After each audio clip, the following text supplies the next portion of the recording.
राम राम जी। मैं नन्हे पहलवान, आप देख रहे हैं स्लो जिंदगी बाबा की खरी खोटी। मेरे साथ हैं रोज की तरह कुमार श्रीकांत भाई। श्रीकांत भाई, द वायर, दल्लन टॉप की तरह एक और दल्ला न्यूज पोर्टल द वायर लिखता है, contrary to Hindutva claims, Vaishno Devi medical institute got rupees 121 crore in J&K government grants. बड़ा लंबा आर्टिकल है, ऑफ इंडिया पे इसको डिटेल से उन्होंने डिस्क्राइब किया है। एक्चुअली द वायर के एक पत्रकार हैं जहांगीर अली, उन्होंने ये लेख लिखा है द वायर के इंग्लिश वाले पोर्टल पे।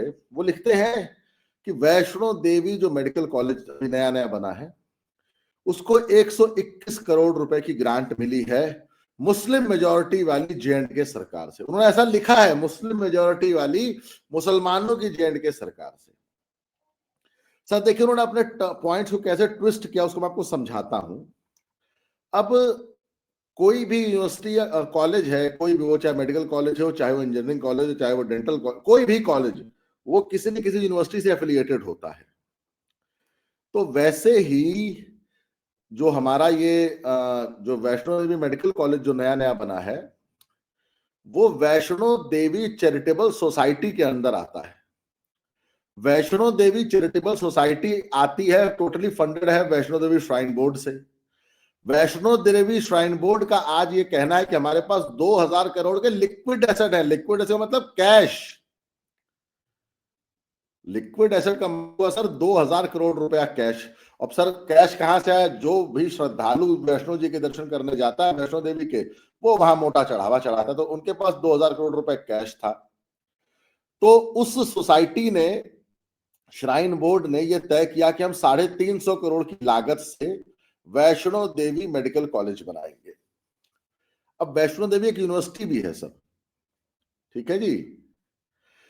अब वैष्णो देवी यूनिवर्सिटी को 121 करोड़ रुपए पिछले 7 साल में J&K गवर्नमेंट से मिला है, ये बात सच है।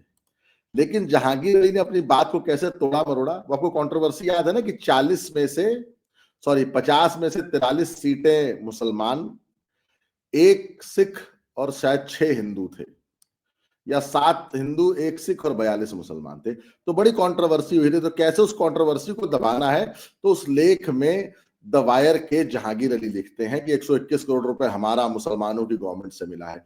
इनसे पूछे जहांगीर अली से, आज के जमाने में जब सारी इंफॉर्मेशन गूगल पे अवेलेबल है, 10 रुपए की RTI पे सारी पोल खुल जाती है, जो तुम ये झूठ परोस रहे हो कितने दिन बाजार में टिकेगा? सर आप सोच के देखिए, महाशय ने ये जो आर्टिकल है वो 26 नवंबर को खुला है, और मैं और आप 29 नवंबर को इसके बारे में बतिया रहे हैं। सोच के देखिए, 3 दिन में कल ही खुल गई इनके सारे क्लेम्स की। सर ये दल्लन टॉप हुआ, द वायर हुआ, 26 नहीं, उसी दिन खुल गई थी, 1 घंटे के बाद ही खुल गई थी। जी। तो सर एक बात बताइए ना, ये द वायर हुआ, दल्लन टॉप हुआ, और इस टाइप के कई सारे हैं। सर ये हिंदू विरोधी क्यों हो जाते हैं, और इनका नैरेटिव सर हमेशा मुसलमानों का फेवर क्यों करता दिखता है? ऐसे सर कौन सी फंडिंग इनको मिल जाती है मुसलमानों से, जो कि ये हिंदू विरोधी हो जाते हैं? भाजपा और नरेंद्र मोदी का विरोध करते करते या कब सनातन और राम का विरोध करते हैं, वैष्णो देवी का विरोध करने लग जाते हैं, इनको पता नहीं चलता है। जी हाँ, आपको और तमाम दर्शकों को जय श्री राम। दरअसल ये जितने भी वायर, टायर, नट बोल्टू, पेचकस, पिलास, वायर और जितने भी ये तमाम वेबसाइट्स हैं, दरअसल ये हिंदू विरोधी ही जन्मजात हैं। दरअसल ये कांग्रेसी चेले चाटों के द्वारा चलाई गई वेबसाइट है, जो खलियर हो गए, जो खैराती हो गए। दरअसल जिनको मेन स्ट्रीम मीडिया से धक्के मारकर निकाल दिया गया, जो इसीलिए मेन स्ट्रीम मीडिया में पड़े रहे क्योंकि वो कांग्रेसी पत्रकार थे, चाटुकार थे और चम्मच थे। दरअसल इसीलिए वो तमाम इन मेन स्ट्रीम मीडिया में पड़े रहे। लेकिन 2014 पे जैसे ही राष्ट्रवाद की लहर आती है और देश में श्री नरेंद्र मोदी, दामोदर दास मोदी जैसा राष्ट्रभक्त, हिंदू भक्त और हिंदुओं की सोच वाली सत्ता जैसे आती है, हिंदुओं की पहली सत्ता आती है जिसे न्यूयॉर्क टाइम्स भी लिखता है। दरअसल जब वो सत्ता में आती है तो ये सब खलियर खैराती हो जाते हैं, क्योंकि ये टिके थे केवल कांग्रेस के भरोसे, क्योंकि कांग्रेस ऐड देता था। कांग्रेस इनको पालता था, इनको पोसता था। प्रधानमंत्री के एयरक्राफ्ट में ये पूरा विदेश घूमते थे। विदेश मंत्रालय के पैसे से ये विदेश में अय्यातियां करते थे, शराब पीते थे, अलग अलग कंपनियों के ब्रांडेड शराब पीते थे और उसे भर कर लाते थे और दिल्ली में आकर उसे औने पौने दामों पर बेचते थे। तो दरअसल जब इनके पेट पर, पीठ पे और इनके दिमाग पे लात लगी तो सब खलियर हो गए, खैराती हो गए। तो उन्होंने नई नई वेबसाइट्स खोली और एक नंबर के दुष्प्रचारक तो थे ही ये। तो इन्होंने वेबसाइट्स के सहारे नरेंद्र मोदी को गरियाना शुरू किया, लेकिन इनका दुख इसलिए खत्म नहीं हो रहा। वो आपको पता है, एक फिल्म थी मसान और उस मसान के पीछे वो जो हीरो है वो कहता है कि ये दुख क्यों नहीं खत्म होता यार। तो इनका दुख इसलिए खत्म नहीं हो रहा है कि 2019 में नरेंद्र मोदी फिर आ गए और 2024 में नरेंद्र मोदी कम बहुमत के साथ लेकिन सत्ता में काबिज हो गए और 2029 में भी नरेंद्र मोदी वापस आएंगे और उसके बाद योगी, हेमंता, अमित शाह और बीजेपी की एक बड़ी फहरिस्त है जो सत्ता में आने को तैयार बैठी है, क्योंकि हिंदू हृदय सम्राट हिंदुओं ने उनको पहले से मान रखा है। सेकंड लाइन की लीडरशिप पहले से तैयार है। दरअसल ये कुप्रचार करें चलता है, लेकिन ये थेथराई करते हैं, थेथर है सब। तो इनकी थेथराई, आप जैसे ही आर्टिकल लिखते हैं, आर्टिकल लिखने के महज आधे घंटे बाद इनके आर्टिकल्स की फैक्ट चेक होता है और फैक्ट चेक होते ही पता चल जाता है कि साहब ये सब झूठ है, फरेब है, 420 है और ये लोगों की आंखों में धूल नहीं मिर्ची झोंक रहे हैं और लोग अब मिर्ची झुकवाने को तैयार नहीं है। आपको पता है, माता वैष्णो देवी श्राइन बोर्ड के द्वारा संचालित और उसके द्वारा फंडित एक मेडिकल कॉलेज है। यूनिवर्सिटी अलग है, यूनिवर्सिटी को ग्रांट भले जम्मू कश्मीर सरकार ने दिया है, लेकिन कश्मीर कितना जीडीपी देता है महाराज? कश्मीर के लोग कितना टैक्स देते हैं? वो डल झील में नौका चलाने वाले और पाकिस्तान से लाकर यहां ओला उबर करके, वो बोल नहीं सकता, आप समझ सकते हैं, करने वाले कितनी जीडीपी दे देते हैं जम्मू कश्मीर सरकार को? कितना फंड रेज कर सकते हैं, कितना आईटीआर फाइल करते हैं? भूखे मरे पुलवामा के बाद, जब पुलवामा हुआ उसके बाद भूखे मरने लगे, तो कितना जीडीपी देते? दरअसल जम्मू कश्मीर को चलाने वाला जम्मू है। जम्मू जो बहुत बड़े पैमाने पर जीडीपी, जम्मू कश्मीर की जीडीपी को ग्रोथ देता है। जम्मू कश्मीर की जीडीपी के पहियों को, the wheels always move by a Jammu not by a Kashmir. तो उस व्हील्स को चला कौन रहा है? जम्मू चला रहा है, कश्मीर चला नहीं रहा है। तो व्हील्स जो चला रहा है और वो यूनिवर्सिटी जहां एस्टेब्लिश है, उस यूनिवर्सिटी की सिस्टर कहा जाए कि एक विश्वविद्यालय जो मेडिकल साइंस का है, उस मेडिकल साइंस के विश्वविद्यालय में जब एडमिशन होता है तो वहां आपको पता है, कश्मीर से पढ़े हुए, डॉक्टरेट किए हुए, डॉक्टरी किए हुए, एमबीबीएस और एमडी करे हुए लाल किले पर, ठीक, वो तमाम ऐसे संसाधनों को जुटा रहे हैं कि वो, अच्छा उत्तराखंड में पकड़ा गया, आपको पता है ना, अच्छा खासा सामान पकड़ा गया ये होने के लिए। अब वो शब्द ही नहीं बोल सकता मैं, क्योंकि चैनल को मोनेटाइजेशन से झेलना पड़ता है और वीडियो तो डिमोनेटाइज हो ही जाती है। तो दोस्त, क्या ये करने के लिए, क्या समय समय पर ओला और उबर का इस्तेमाल करने के लिए तो 42 सीटें दी गई? और वो पैसा किसने दिया? इस देश के सनातनी जो जम्मू कश्मीर जाते हैं, जो माता वैष्णो देवी जाते हैं और जो चढ़ावा देते हैं, 100 रुपया, 10 रुपया, 5 रुपया, 20 रुपया, लाख, 2 लाख, करोड़ रुपए का चढ़ावा आता है महाराज। उस चढ़ावे से संचालित होने वाली एक यूनिवर्सिटी की सीटें, 90% के आसपास की सीटें गोल टोपी को मिल रहा है, हरे टिड्डों को मिल रहा है और हिंदुओं को मिल रहा है बाबा जी का ठुल्लू। एक या दो शायद सिखों को मिल रहा है। तो फंडेड बाय हिंदू। 50 में से 7 हिंदू, 1 सिख और 42 मुसलमान। वो जो कोटा लॉट हुआ है ना 50 सीटों का। हाँ, आपने देश में कहीं सुना है? मैं कुछ यूनिवर्सिटी का जिक्र करना चाहता हूं। जामिया मिलिया इस्लामिया दिल्ली के दिल में बसा है, एससी एसटी रिजर्वेशन नहीं लग सकता। ईडब्ल्यूएस का कोटा नहीं मिलता, वहां कोई कोटा नहीं चलता है।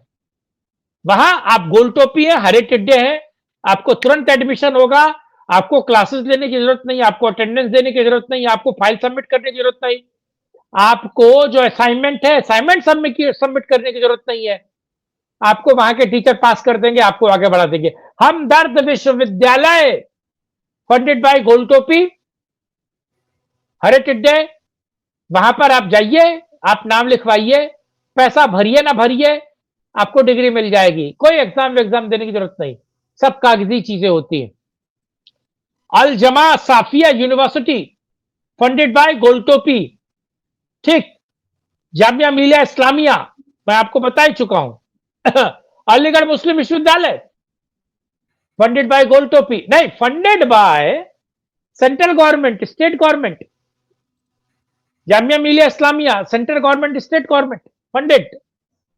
अल Safa university, Hamdard, college of Urdu, college of Farsi, college of Arabic studies, college for Quran and religious studies, बहुत कॉलेजेस है, फंडेड बाय गोल टोपी, क्रिएटेड बाय गोल टोपी। चलाता कौन है? गोल टोपी प्रशासन। एडमिशन लिखा के दिखा दो नन्हे पहलवान, अगर मिल जाए तो। मैं चैलेंज करता हूं, अगर आपको एडमिशन मिल जाए या इस देश के 100 करोड़ सनातनियों में से किसी एक व्यक्ति को एडमिशन मिल जाए, एडमिशन लेने की पहली प्राथमिकता यह है कि आप मुस्लिम हो। पहली प्राथमिकता क्या है? आप मुस्लिम हो, और मुस्लिम है तो आपको एडमिशन मिल जाएगा। और ये जो माता वैष्णो देवी के नाम से जो मेडिकल कॉलेज है, जो डेटी और डेविटीज ने पैसा दिया है, जो भक्तों के पैसे से चल रहा है, श्राइन बोर्ड जो भक्तों के द्वारा बनाया गया है, उसकी लूट खसोट हो रही है। मैं सवाल यह भी उठाता हूं उसकी लूट खसोट हो रही है। स्टेट गवर्नमेंट जो है, स्टेट गवर्नमेंट उस पैसे का बंदरबाट करती है, उस पैसे से अय्यासी करती है, उस पैसे से फंडेड होता है वहां की सरकारें, और उस पैसे का वो बेजा इस्तेमाल करते हैं। और उस पैसे का इस्तेमाल किस लिए करते हैं? जितने भी होने वाले जो है वो उसी पैसे से पढ़ रहे हैं। और आप उन भक्तों के पैसे से बनी हुई एक यूनिवर्सिटी जिसका नाम वैष्णो देवी है, मैं कहता हूं वो जो 40 से ज्यादा जो स्टूडेंट्स हैं, क्या उनका विश्वास है वैष्णो देवी में? वो मूर्ति पूजक है या बुद्ध सिकन है? जो खुद बुद्ध सिकन है और जिनका दीन और मजहब ये कहता है कि साहब उनका इसमें कोई मतलब नहीं है, वो उस यूनिवर्सिटी में या फिर उस यूनिवर्सिटी जो संचालित कर रहा है, जिससे पैसा आ रहा है, क्या उस पर उनका विश्वास है? और विश्वास नहीं भी है, चलिए नहीं है विश्वास, तो ये सारे काम उसके विरोध भी करते हैं, विरोधी प्रोपेगेंडा फैलाते हैं, विरोधी काम करते हैं। मैं सवाल पूछता हूं सेंट्रल गवर्नमेंट से, नन्हे भाई मेरे कुछ सवाल बहुत बहुत तीखे हैं, मैं सवाल पूछता हूं सेंट्रल गवर्नमेंट से। मनोज सिन्हा से, गाजीपुर के रहने वाले हैं, आंखों पे हरी पट्टी बांधी है क्या? दिख नहीं रहा है जो चल रहा है? और ये चल रहा है और आप शांत हैं, खामोश हैं, और आप इसको प्रोत्साहन दे रहे हैं, इस चीज को बढ़ाने की कोशिश कर रहे हैं। सवाल उठता मनोज जी, आप पे एबीवीपी से जुड़े हो ना, सांसद भी रहे हैं, आपको अभी भी होश के नाखून नहीं लिए? आपने गाजीपुर में कितना विकास किया, और गाजीपुर में विकास करने के पास गोल टोपी और हरे टिड्डों ने आपको वोट दिया? एक वोट दिया हो तो बताइए। और अभी भी आप सरधम वड़ा पाव में लगे हैं, अभी भी जम्मू कश्मीर में जाकर आप सरधम वड़ा पाव कर रहे हैं, गंगा जमुनी तहजीब की नदियां बहा रहे हैं, अभी भी होश के नाखून ले रहे हैं, और अभी आपके दिमाग नहीं आ रहा है। हमारे यहाँ कहावत है नन्हे भाई, 100 जूता खाए तमाशा घुस के देखे।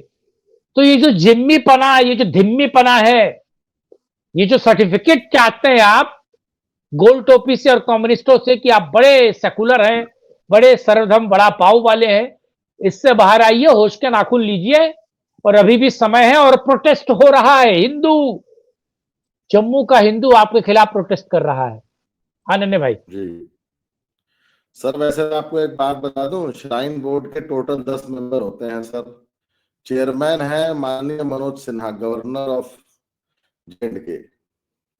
बाकी 9 के 9 मेंबर भी सर बड़े प्रतिष्ठित हैं, जैसे एक महामंडलेश्वर हैं, सुधा मूर्ति हैं, एक रिटायर्ड आईएएस हैं, रिटायर्ड आईपीएस हैं। सर ये जितने मेंबर्स, सर ये पॉलिसी मेंबर्स बनाते हैं और फिर उस पर संस्तुति करते हैं गवर्नर साहब। सर एक बात इन 10 को बुला के कोई पूछे, भैया किस पॉलिसी के तहत तुमने 84% सीटें रिजर्व कर दी मुसलमानों के लिए? सर मोदी जी, मैं आपको एक बात बताऊं सर जब तक मोदी जी इस गोल टोपी का तुष्टीकरण बंद नहीं करेंगे सर, गोल टोपी हमारे सिर पे चढ़ के ऐसे ही नाचेगा और वो रोज अल-फलाह करेगा, वो रोज दिल्ली करेगा और सर वो हिंदुस्तान को इराक और सीरिया बना के मानेगा। सर उनका सिर्फ एक लक्ष्य है, गजवाए हिंद। हिंदुस्तान में कैसे भी सर उनको अपनी वो सल्तनत लानी है। सर वो कहते हैं ना, वो जो खलीफा है, वो जो खिलाफत मूवमेंट है ना, खलीफा बैठे टर्की वाला, तो सर वो उनको इंडिया में शरीयत लागू करनी है। लेकिन सर कोई पूछे मनोज सिन्हा से कि भैया कौन सी पॉलिसी के तहत 10 के 10 मेंबर्स हिंदू, सुधा मूर्ति जैसी मानिंद इंडस्ट्रियलिस्ट, एक महामंडलेश्वर जिसका काम है धर्म का प्रचार प्रसार है, सर एक रिटायर्ड आईपीएस जिसको लॉ की पूरी नॉलेज है, एक रिटायर्ड आईएएस जो इतना बड़ा एडमिनिस्ट्रेटर है, उसके अलावा सर और 5 लोग जो बहुत ही प्रतिष्ठित हैं। लेकिन इन 10 से पूछे कि भैया कौन सी पॉलिसी, किसके कहने पर? सर तो उस आदमी का नाम है नरेंद्र मोदी, सबका साथ सबका विकास। आज थोड़ा गले में सॉरी। तो अरे तो यार ये मनोज सिन्हा भांग पी के बैठे हैं क्या? मुरादाबाद का सुरमा लगा के बैठे हैं क्या? अलीगढ़ की अचकन खा के पहन के बैठे हैं क्या? साइनिंग अथॉरिटी तो वही है सर। नन्हे भाई मैं आपको सजेस्ट करूं, आप नहीं मानो, आप साइनिंग अथॉरिटी हो, है? आप भांग खा के बैठे हैं। सर पॉलिसी कोई बना ही नहीं रहा है, पॉलिसी दिल्ली से बनी बनाई आती है, उस पर सारे लोग साइन कर देते हैं, मनोज सिन्हा उस पर अपनी मोहर मारते हैं और उसको लागू कर देते हैं। अरे तो दिल्ली क्या कर रही है? दिल्ली भांग खा के बैठी है क्या? Sir yes man, Manoj Sinha simply yes man है नरेंद्र मोदी के। We don't want any yes man, that's it. और जब तक इस पॉलिसी को वेंडलाइज नहीं किया जाएगा, जब तक इस पॉलिसी को खारिज नहीं किया जाएगा, मैं तो इस पॉलिसी का विरोध करने वाला हूं। मैं खुद और हजारों हिंदू इसका, लाखों हिंदू इसका विरोध कर रहे हैं। सोशल मीडिया भरा पड़ा है इससे, है? नन्हे भाई हम सभी लोग इसका विरोध कर रहे हैं क्योंकि हम नहीं चाहते कि इस देश में हिंदुओं के पैसे से ही हिंदुओं की कब्रें और उनकी जड़ें खोदने का काम किया जाए। एंड आई टोटली डिसएग्री,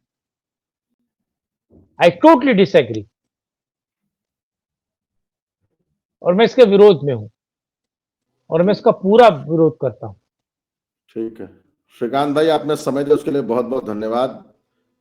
और भी बहुत सारे विषय जिन पर हम बात करेंगे, आपने समय दिया, बहुत धन्यवाद। खुला हुआ है जी, धन्यवाद। जय श्री राम।